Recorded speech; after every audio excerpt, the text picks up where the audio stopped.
కర్నూలు జిల్లా ఆస్పరి మండలం కురుపైల గ్రామంలో అత్యంత వింతైన పురాతనమైన పిడికల సమరం వేడుక వైభవంగా జరిగింది. శ్రీ వీరభద్ర స్వామి కాళికాదేవిల ప్రేమకు చిహ్నంగా సాగే ఈ ఉత్సవంలో గ్రామస్తులు రెండు వర్గాలుగా విడిపోయి ఒకరిపై ఒకరు పిడికలతో దాడులు చేసుకున్నారు.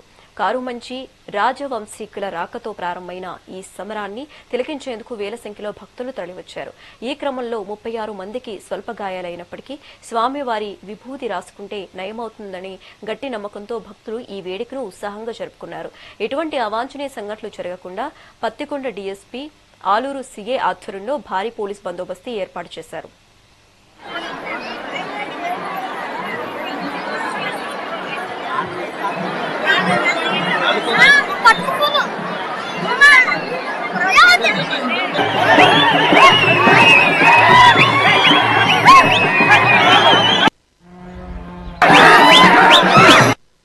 తెలుగు సంవత్సరాది సందర్భంగా యథాప్రకారము ఈ కైరూపల్ అనే గ్రామంలో వీరభద్ర స్వామి తర్వాత భద్రకాళి వివాహ సందర్భంగా అద్భుతమైన సాంప్రదాయం ఉంది.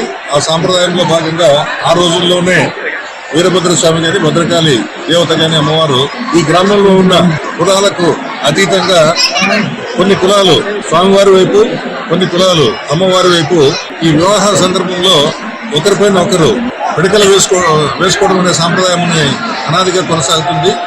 ఆ సాంప్రదాయంలో భాగంగా ఈ సంవత్సరం కూడా యథాప్రకారము గ్రామంలో ఉన్న రెండు గ్రూపులుగా అంటే కులాలకు సంబంధం లేకుండా ఇటువైపు కొన్ని కులాలు అటువైపు కొన్ని కులాలు ఒకరికొకరు పిడికలతో వేసుకోవడం జరిగింది. ఇది యాక్చువల్ గా హాస్యాస్పదంగా ఒకరిపైన ఒకరు పెళ్లి సందర్భంగా రంగులు జరుపుకునే విధంగా పిడికలతో వేసుకోవడం అనేది జరిగింది. అప్పటి నుంచి కూడా ఇది సాంప్రదాయంగా వస్తుంది. ఇప్పుడు దాకా మా దగ్గరికి ఒక్కరు కూడా గాయం అయినట్లుగా కానీ లేకపోతే గాయాలు తగినట్లుగా కానీ మీరు కూడా చూస్తున్నారు. ముగ్గులాట కొట్టుకున్నప్పుడు ప్రతి ఒక్కరికి దెబ్బలు తగిలినా కూడా మనకి ఆంగారం అనేది ఉంటుంది. ఆంగారం కరెక్ట్ 3 రోజులు మనకి దెబ్బలు ఎక్కడైతే జరుగుతాయో గాయం అవుతుందో ఆ గాయం కూడా మనం ఆడించుకున్నట్లయితే సోమవారం లోపల ఎటువంటి గాయాలు అనేది ఉండదు. ఈ సమరము 2 తరాల నుంచి జరుగుతుంది.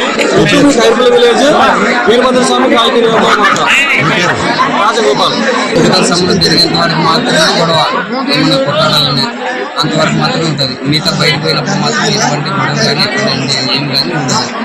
మనకి ఇలా దెబ్బలు తగినామంటే ఓన్లీ ఆధారం చూసుకుంటే పోతుంది. ఆధారం చూసుకుంటే పోతుంది. 3 రోజుల లోపు ఉండదు. నా పేరు